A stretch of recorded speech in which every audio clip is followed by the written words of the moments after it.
The summer of 1887 had been merciless to the Arizona Territory. Rancher Eli Thatcher, a weathered man of 43, with calloused hands and eyes that had seen too much, guided his horse Thunder across the parched expanse of his struggling cattle ranch. The Broken Arrow Ranch had once been prosperous, but drought, rustlers, and a series of misfortunes had reduced it to little more than a stubborn man's dream clinging to life. Eli pulled his worn hat lower against the setting sun, his gaze sweeping across the scattered cattle that dotted his land like dark spots on a canvas of gold and brown. Each head of livestock represented hope that this year would be different, that the rains would come, that he could finally pay off the mounting debts that threatened to swallow everything his father had built. As evening shadows stretched long across the range, Eli found himself near the old well that marked the eastern boundary of his property. The stone structure was ancient, predating even his grandfather's claim to this land. Local Apache had warned his family never to disturb it, speaking of it in hushed tones that suggested more than mere superstition. Over the years, the well had been covered with rotting planks and forgotten, becoming nothing more than a landmark in Eli's mental map of his domain. Thunder snorted and stamped nervously as they approached, his ears twitching with an agitation that made Eli's weathered hands tighten on the reins. The horse had always been sensitive to things that escaped human perception, and tonight his behavior sent an uncomfortable chill down Eli's spine. "Easy, boy," Eli murmured, dismounting to check the animal for injury or distress. As his boots hit the hard-packed earth, a sound froze him in place, a sound so unexpected and haunting that for a moment he questioned his own sanity. It was a woman's voice, faint and desperate, echoing up from somewhere beneath the earth itself. "Help. Please, someone help me." Eli's blood turned to ice water in his veins. He approached the covered well with the caution of a man who had learned that the frontier held dangers beyond imagination. The wooden planks that had sealed the opening for decades were broken and scattered, as if something, or someone, had recently fallen through. Kneeling beside the jagged opening, Eli called down into the darkness. "Hello? Is someone down there?" The response came immediately. A woman's voice cracked with thirst and terror. "Yes, oh God, yes, please, I've been trapped here. I don't know how long. The sides are too steep and I'm hurt. Please help me." Without hesitation, Eli ran to his saddlebags and retrieved a coil of rope and his oil lantern. The light revealed a horrifying sight. 20 feet below, a young woman sat among the jagged rocks at the bottom of the well, her dress torn and muddy, her face streaked with dirt and tears. She appeared to be in her late 20s, with dark hair matted against her head and eyes that reflected the lantern light like those of a trapped animal. "Don't worry, miss," Eli called down, his voice steady despite the adrenaline coursing through him. "I'm going to get you out of there. Can you tell me if anything's broken?" "My ankle," she replied, her voice barely above a whisper. "I think it's twisted, but I can move. I can't climb these walls." Eli secured his rope to Thunder's saddle horn and tested the knot with his full weight. The descent into the well was treacherous, the ancient stones slick with moisture and crumbling under his boots. As he reached the bottom, he could see the woman more clearly. She was indeed injured, but alive, and her eyes held a mixture of relief and something else he couldn't quite identify. Fear, perhaps, but not just of her situation. "What's your name, miss?" Eli asked gently as he fashioned a makeshift harness around her waist. She hesitated for a long moment, her brow furrowing as if the question caused her physical pain. I can't remember. Everything is so foggy. How did I get here? What happened to me?" Eli studied her face in the flickering lantern light. There was something about her that seemed familiar, though he was certain they had never met. She wore a simple traveling dress that had once been fine quality, and around her neck hung a silver pendant that caught the light, a pendant bearing an intricate design that made Eli's heart skip a beat. It was the symbol of the Crimson Dawn, a notorious gang that had terrorized the territory years ago, the same gang that had destroyed his family and left him with scars both visible and hidden. 3 days had passed since Eli pulled the mysterious woman from the well, and she remained at his ranch house, recovering from her ordeal. He had fashioned a splint for her ankle and provided her with clean clothes that had belonged to his late sister. The woman, who had taken to calling herself Sarah for lack of any other name, spent her days sitting on the porch, staring out at the horizon with eyes that seemed to be searching for something just beyond reach. Eli found himself drawn to her presence in ways that both comforted and unsettled him. It had been 5 years since he had shared his home with another soul, 5 years since the tragedy that had claimed his wife and daughter in a fire that still haunted his dreams. Sarah's quiet company filled a void he had forgotten existed, but the pendant she wore served as a constant reminder of the danger that might be lurking just beneath the surface of her lost memories. On the morning of the 4th day, Sheriff Tom Bradley rode up to the ranch house, his weathered face grim with concern. Eli met him on the porch, where Sarah sat mending one of his torn shirts with surprising skill. "Morning, Eli," the sheriff said, tipping his hat to Sarah before fixing his attention on the rancher. "Heard you pulled someone out of that old well. Folks in town are curious about your guest here." "Sheriff Bradley, this is Sarah," Eli replied carefully. "She was trapped in the well for God knows how long. Lost her memory in the fall. Can't recall where she came from or how she got there." The sheriff's eyes narrowed as he studied Sarah's face. "Funny thing, Eli. We haven't had any reports of missing persons in the territory. No stagecoach robberies, no missing travelers. It's like she just appeared out of thin air."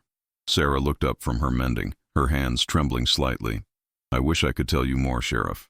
I remember fragments, flashes of faces, the sound of horses, gunshots in the distance. But it's all jumbled together like pieces of a broken mirror."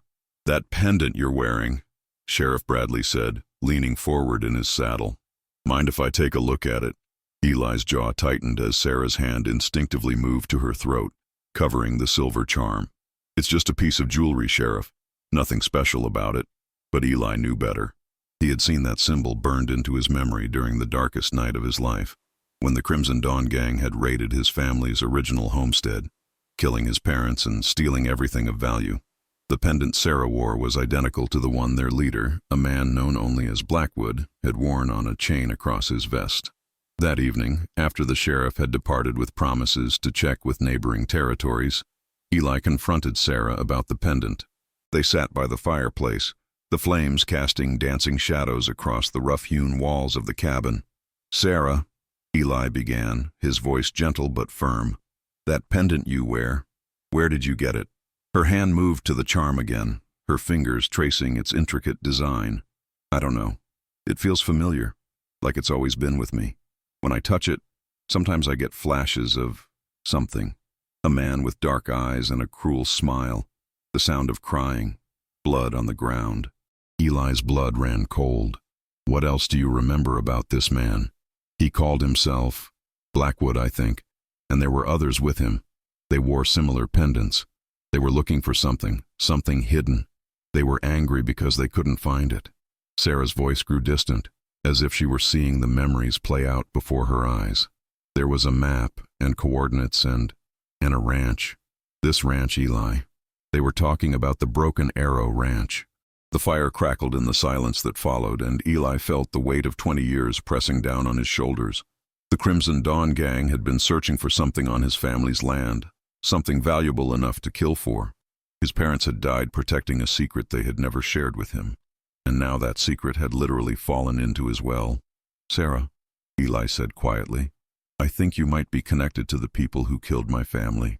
The revelation hung between them like a loaded gun, and for a moment Sarah's face went completely white.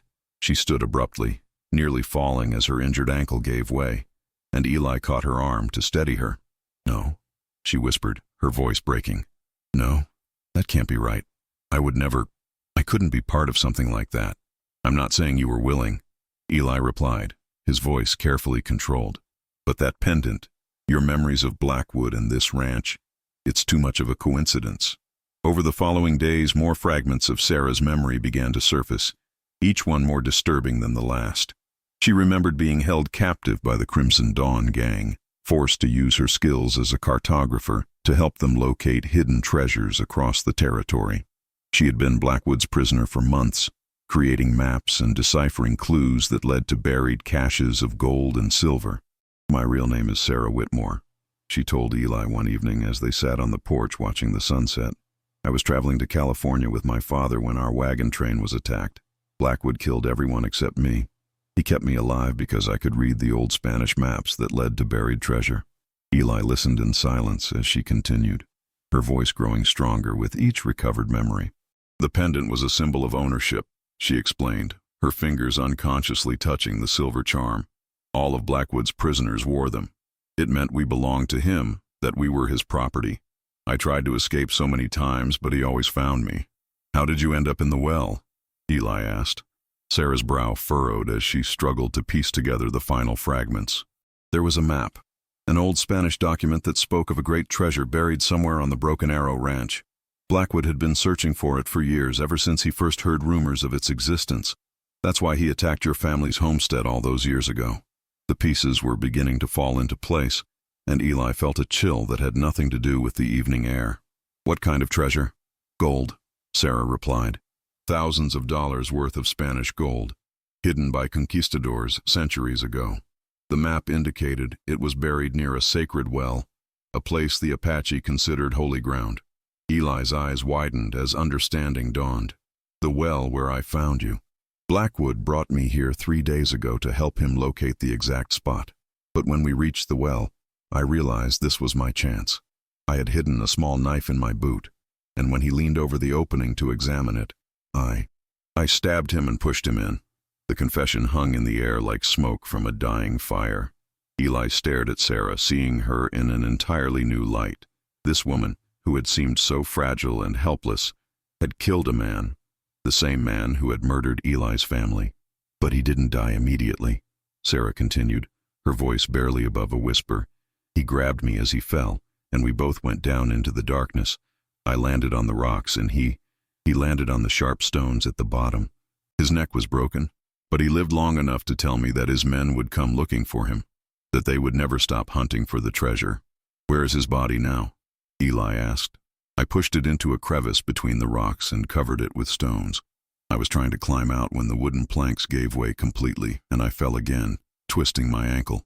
I thought I was going to die down there, that no one would ever find me. Eli stood and walked to the edge of the porch, his mind racing. Blackwood was dead, but his gang was still out there, and they would eventually come looking for their leader. The treasure that had cost his parents their lives was buried somewhere on his land, and now he had to decide what to do with that knowledge. Sarah, he said finally, turning back to face her, we need to find that gold before Blackwood's men come looking for it. The next morning, Eli and Sarah returned to the well armed with shovels, ropes, and a determination born of necessity. If the Spanish gold was truly buried nearby, they had to find it before the remaining members of the Crimson Dawn gang arrived. Sarah's recovered memories had provided them with crucial details from the ancient map, and she guided Eli to a spot approximately 50 yards northeast of the well, where the ground showed subtle signs of having been disturbed centuries ago. They dug in shifts throughout the day, the Arizona sun beating down mercilessly as they excavated deeper and deeper into the hard-packed earth. By late afternoon, Eli's shovel struck something solid, not rock, but wood. Working together, they uncovered a large wooden chest bound with iron straps, its surface carved with Spanish inscriptions and religious symbols. This is it, Sarah breathed, her eyes wide with amazement. This is what Blackwood killed for, what your parents died protecting. As they hauled the heavy chest to the surface, Eli felt a mixture of triumph and profound sadness. His parents had known about this treasure all along, had died rather than reveal its location to murderers and thieves. The secret they had taken to their graves was finally coming to light. But their moment of victory was short-lived. As the sun began to set, the sound of approaching horses echoed across the range. Eli counted at least 6 riders, and even from a distance he could see the glint of weapons in their hands. It's them, Sarah whispered, her face pale with terror. Blackwood's men. They've found us. Eli quickly covered the chest with a tarp and helped Sarah back to the ranch house, where he gathered his rifle and ammunition. The approaching riders were still a mile away, but closing fast. Sarah, Eli said, pressing a pistol into her hands. There's something I need to tell you before they get here. She looked at him with confusion and growing dread.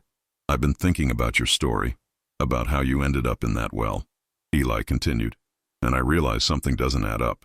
You said you stabbed Blackwood and pushed him into the well, but when I found you, there was no body down there. No bones, no clothing, nothing. Sarah's face went completely white and the pistol trembled in her hands. You also said you'd been trapped for days, but when I pulled you out, you weren't dehydrated enough for that to be true. And that pendant you wear, it's not a prisoner's mark.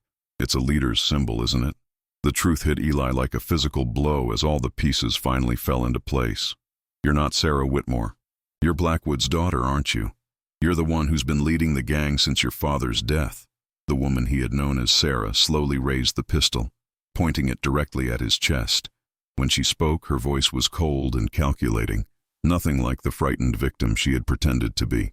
"My name is Catherine Blackwood," she said, "and you're right about one thing. My father is dead, but he didn't die in that well. He died 6 months ago from a fever, and I've been leading the Crimson Dawn ever since." Eli felt the world shifting beneath his feet as the full scope of her deception became clear.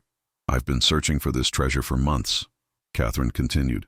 "When I learned it was hidden on the Broken Arrow Ranch, I knew I needed to get close to you, to earn your trust. So I staged the whole thing. The fall into the well, the lost memory, the helpless victim routine, and it worked perfectly." The sound of horses was getting closer, and Eli could see the riders clearly now. 6 hardened outlaws with guns drawn, ready for violence. "You killed my parents," Eli said, his voice steady despite the rage building inside him. "No," Catherine replied. "That was my father's work, but I'm going to finish what he started.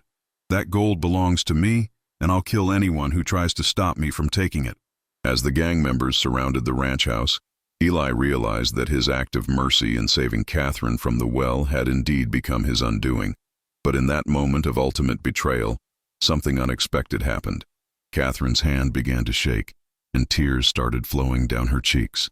"I'm sorry," she whispered, lowering the gun.